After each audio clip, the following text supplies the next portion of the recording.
अब अपन बात करेंगे प्रोटीन कुपोषण के बारे में। कुपोषण के बारे में अपन ने देखा था विटामिन कुपोषण, दूसरा आता है प्रोटीन कुपोषण। प्रोटीन कुपोषण क्या होता है? भोजन में लगातार या लंबे समय तक अगर प्रोटीन की कमी रहती है तो उसे प्रोटीन कुपोषण कहते हैं। अब प्रोटीन एक शरीर की बहुत आवश्यक पोषक तत्व होता है जो कि शरीर के लिए बहुत आवश्यक होता है, और इसकी कमी मुख्य रूप से जो बच्चे होते हैं उनके अंदर ज़्यादा देखने को मिलती है। अगर कमी होती है तो उनके अंदर बहुत सारे ऐसे रोग हो जाते हैं जिनका इलाज नहीं होता और वो कुपोषित हो जाते हैं। तो उसके लिए उनको प्रॉपर प्रोटीन चाहिए होता है उनके भोजन के अंदर। जैसे बच्चे जब छोटे होते हैं तो उनको दूध वगैरह सारा ज़्यादा मात्रा में दिया जाता है।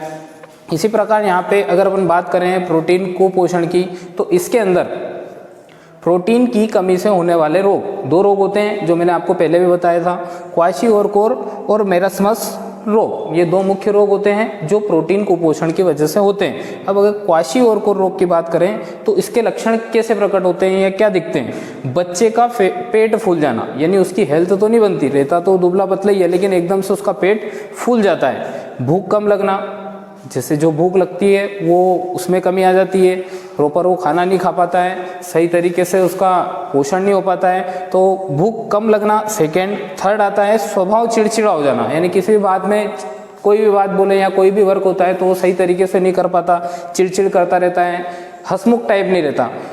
चौथा है त्वचा पीली, शुष्क, काली, धब्बेदार होकर फटने लगती है।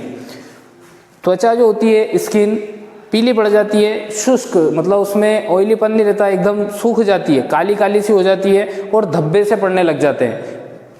इसके बाद सेकेंड रोग की अगर अपन बात करें तो वो है मेरस्मस। मेरस्मस रोग के लक्षण क्या प्रकट होते हैं? शरीर सूख कर दुबला हो जाता है, यानी एक इंडेक्स होता है जिसके अकॉर्डिंग ये डिसाइड किया जाता है कि बच्चे का कितना वजन है और कितना एज है, दोनों के बीच में कंपैरिजन होता है। उसके अकॉर्डिंग उसका पूरा शरीर प्रॉपर डेवलपमेंट होना चाहिए और उसी के अकॉर्डिंग उसको अपन कुपोषित नहीं मानते हैं, उसी के अकॉर्डिंग उसकी जांच की जाती है कि ये कुपोषित तो नहीं है। तो यहाँ पे जो मेरस्मस रोग है उसमें यही है कि शरीर सूख कर दुबला हो जाता है। और सेकेंड आता है आंखें कांतिहीन और अंदर धस जाती है, यानी उसकी आंखें ऐसी लगती है जैसे अंदर चली गई हो। इस प्रकार से ये दो लक्षण इसको प्रकट होते हैं। तो प्रोटीन कुपोषण के अंदर ये पूरा प्रॉपर, अगर आपको बोर्ड एग्जाम में प्रोटीन कुपोषण से रिलेटेड पूछा जाता है तो आपको पूरा डिटेल में ये समझाना होगा। सबसे पहले आपको प्रोटीन कुपोषण क्या होता है वो समझाना है। प्रोटीन कुपोषण का मतलब कि लगातार आपके भोजन में प्रोटीन की कमी है तो वो प्रोटीन कुपोषण होगा।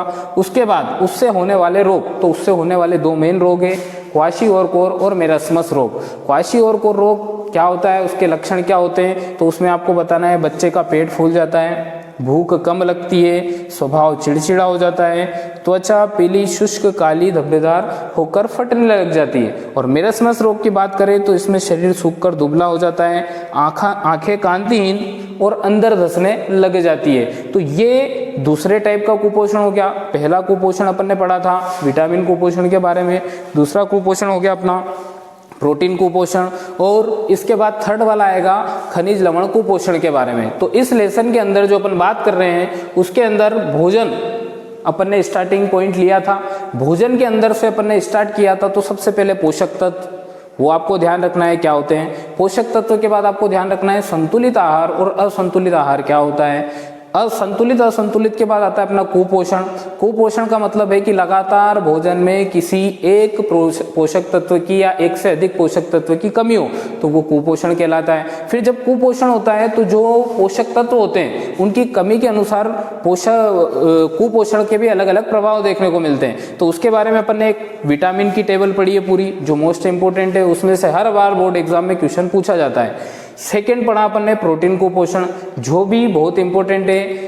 हर एक दो साल में इसमें कभी डायरेक्टली क्वाशीओरकोर रोग क्या होता है इसके बारे में समझाइए, कभी प्रोटीन कुपोषण के बारे में समझाइए, इस प्रकार से आपसे पूछा जाता है। और थर्ड वाला जो भोजन अपना है उसके अंदर अब अपन एक और चीज जो नेक्स्ट क्लास में देखेंगे वो होगी खनिज लवण कुपोषण, यानी खनिज लवण की अगर कमी होती है तो उससे क्या क्या प्रभाव होते हैं। खनिज लवण में क्या, जैसे कैल्शियम, विटामिन, कैल्शियम आता है, आयोडीन आता है। जैसे नमक नहीं लेते हैं तो उससे बहुत सारे एनीमिया है, रक्त की कमी है, गलगंड है, इस टाइप के रोग होते हैं। तो वो पूरी भी एक टेबल है जो मैं तुम्हें पूरी प्रॉपर समझा दूंगा। लेकिन अभी तक जो चीज़ है ये सारी प्रॉपर आपको ध्यान रखना है, इसके बारे में याद रखना है और टॉपिक वाइज इसको ध्यान रखना है। बाकी का अपन नेक्स्ट क्लास में देखेंगे।